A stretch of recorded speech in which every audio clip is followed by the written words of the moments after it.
Man's curse. Let's get to man. Man's got to face his own curse. Is work a curse?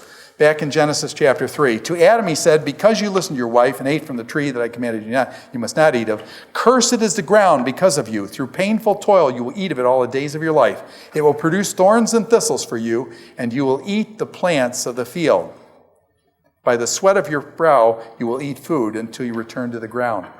Is work a curse? You say, yeah, work is a curse. No. Go back. Before the fall, when Adam and Eve were in the garden, before there was any temptation, was Adam given a task to do? Was Adam to take care of the garden? Was Adam to work the garden? Were Adam and Eve to work the garden before the fall? Yeah, work is not the curse. Work is not the curse. The curse is the futility of work. Have you ever worked for something, and then watched it all fall apart? There's a wonderful country song that says, do it anyway. Do it anyway. And she says, I'll go out and sing a song. Nobody will remember it even the next day, but I do it anyway. And I think there's a lot of life like that where you got to do it anyway. You can work really hard for something and you watch it all fall apart. Okay? The futility of work. Have some of you known that futility? It's devastating. It's devastating when it happens. When you put your heart and soul into something and you watch it fall apart. Okay? It's the futility of work. Let me just put you onto other things. Some of you folks are asking, what am I going to do with my life and things like that. And what I want to suggest is that you find some type of employment. Have you seen people that work from like 9 to 5, 9 to 5, 9 to 5, and they hate their work? And so they can't wait to get out of work at 5 o'clock. It's like freedom. And then on the weekends, it's like, oh, the weekends. So what do you do on the weekends? I don't have to work anymore. I just hate that job. And they party all weekend and stuff because you got to go back to work. Do some people live in that kind of existence? My brother's a vice president in Buffalo and things over this big subway system there, and he's the vice president of it and stuff. And we had a big discussion. We're both old men now. And as we were looking back over life and stuff, he said, Ted, you know something? My problem is I come into work, question, do I love what I do here at Gordon College? Yeah. It's like the best thing in my life, okay? It's wonderful. This is what has God called me to do this stuff. And so I say, hey, I get up every day, 5:30, 5 o'clock. And I work on stuff, believe it or not. And then I actually, after I get done this class and that video, I'll be working on that video probably till close to midnight tonight. We'll have the video and it'll be up for you guys tomorrow morning. Okay? Do I love what I do? I love what I do. Question, weekends come, what I'm saying? I love what I do and things. My brother, he says like, I hate what I do and stuff. I can't wait to retire. I can't wait to get out of this and things. What I'm saying is it possible for you guys to find something that you love to do and actually have a convergence of your vocation and your passion? And that's, how should I say, you run, I don't know, there's something to that. And that, but anyway, so I recommend defining the convergence of your passion and your vocation, and you go for that. But anyway, so futile work is a problem, and that is, it haunts all of us. Man, struggle with dust. Basically, we're all going to dust, to death, okay? Some of you know what death is like because some of you have had fathers and mothers pass on and stuff. I had to watch just a few years ago. My father died of cancer, and I had to help him with that whole process and things. It's horrendous. Others of you have had friends that have been killed in car accidents, and fathers and mothers, grandfathers and grandmothers that have passed away. Is death a problem? Death is a big problem, okay? I hate death. I hate it. I hate what cancer did to my father. I hate it. But I want to say, when Jesus comes down, what does Jesus do? It's like Jesus said, now I'm going to walk over here, Kyle, so get ready, okay. All right, I walk over here when I'm away from the Bible, okay, I'm just making this up. Jesus comes to earth, and Jesus says, okay, you guys, what's your worst problem? Well, you got, I don't get this, futility work and stuff. What's the big problem? The big problem is death, right? We're all going to die. Jesus said, bring your biggest problem on. And Jesus says, watch this. And he says, I'm going to conquer death by doing what? I'm going to conquer death by dying. I'm going to die, and then I'm going to rise from the dead. Which means then, question, do we as Christians have hope beyond the grave? Is death the answer? Is death the finality? Death isn't the end of this thing. And so we as Christians look and say, holy cow, Jesus rose from the dead. And he says what? He says, when I come back, he says, when we see him, we shall be like him, for we shall see him as he is. Someday, even my dad's going to rise up and things like that. I always get a kick. I always wonder what he thinks about when I'm teaching this class. He's probably up there chuckling. But anyways, someday Dad's going to rise again. And we're going to be with the Lord forever. Okay? To be together with the Lord forever. What concept is that? That's the Emmanuel. Are we back now to the garden where we're with God forever and ever? And this is so the Scripture starts that way, and the Scripture ends that way, with us coming back to God in our bodies, live, just like Jesus, alive from the dead, to live with Him forever and ever. That's a beautiful story, man. That's the best. Death is not the victor. Jesus blew it away. And that's good news. So dust, yes, man's going to struggle. We're all going to die. Anyway, so I got shorter than you guys probably mostly, but it's all right. Now, let's move. We're going to start moving a little faster. Genesis 1-3 sets up the whole rest of the Bible. That's why I've taken so much time on it. Genesis 1-3, the creation accounts, and the Garden of Eden, that sets up. What you have in the rest of the Bible is God's work of redemption, bringing us back to Him. And you have the wonderful work of redemption. You guys have seen it in the book of Exodus. Where did you see redemption? Israel was enslaved in Egypt. And what did God do? God came down and freed His slaves, took them and gave them His law, set them free on this land. Okay? So God is basically redeeming His people out of Egypt. And then He's going to redeem His people out of the bondage in Babylon and bring them back. And then ultimately in Jesus, He's going to bring us back to Himself. And then ultimately someday, it's going to be face to face forever. Okay, and so this is where the whole thing is moving. So Genesis 1-3 sets it up, and after that you have the redemptive movement of God redeeming His people over and over again. By the way, do His people always say, oh, now God's redeeming us, oh yes, we serve you and forever and things like that? What do His people do? He gives them manna. What do?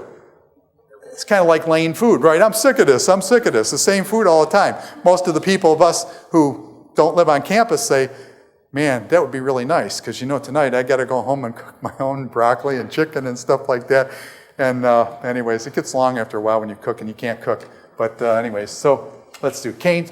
Let's jump into Cain's story. Okay, so Cain and Abel, this is where you have the first murder in the Bible, Cain and Abel's story. Cain's going to kill Abel. Meat offering. Who offers the meat offering?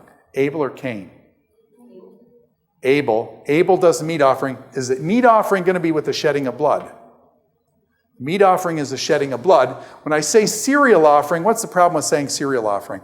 When I say cereal, I'm not talking about Cheerios, okay? When they use cereal, you talk about cereals in the ancient Near East, there's two. Basically, it's wheat and barley. Okay? Those are the two grains that they're called cereals, okay? They're wheat and barley. And so, by the way, does Cain offer up of the crops of the ground, the wheat and barley and stuff? Yeah. Okay. Now, which one was acceptable to God?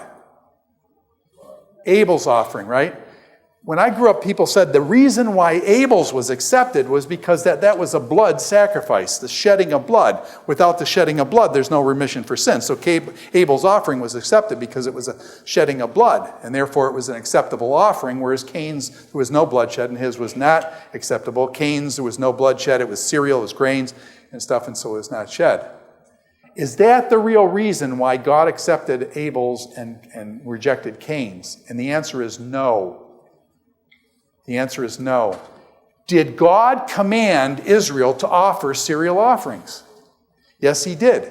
Leviticus chapter 2. Speaking of Leviticus this week. Okay, so you'll be reading in Leviticus. When you go to Leviticus chapter 2, God commands Israel to offer up of their grains, the first fruits of their harvest. Were they commanded to offer up the first fruits as sacrifices to God? Yes. So what I'm trying to say is that Cain's problem was not in the material that he offered. Did Cain have a bad heart and hatred toward his brother? The issue is his heart, not the stuff that he offered. Okay? So don't get tangled up in the stuff. God told them they were to offer up cereal offerings. Yeah.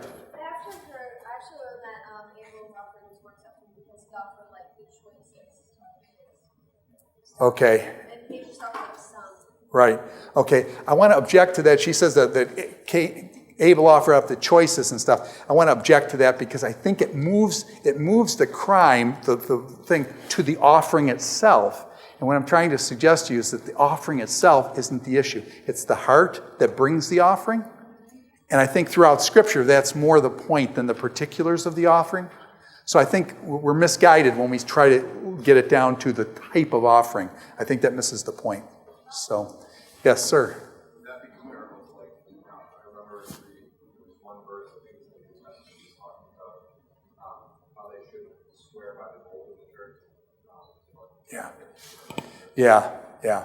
And you start making these distinctions between the goal is right, and so we can swear by the goal, but not the thing itself, and you start making that. God says in other places, I desire mercy and not sacrifice. And so the problem is sometimes that we focus on the sacrifice and don't realize that what he's really asking is mercy and justice and righteousness. That's what he's focused on.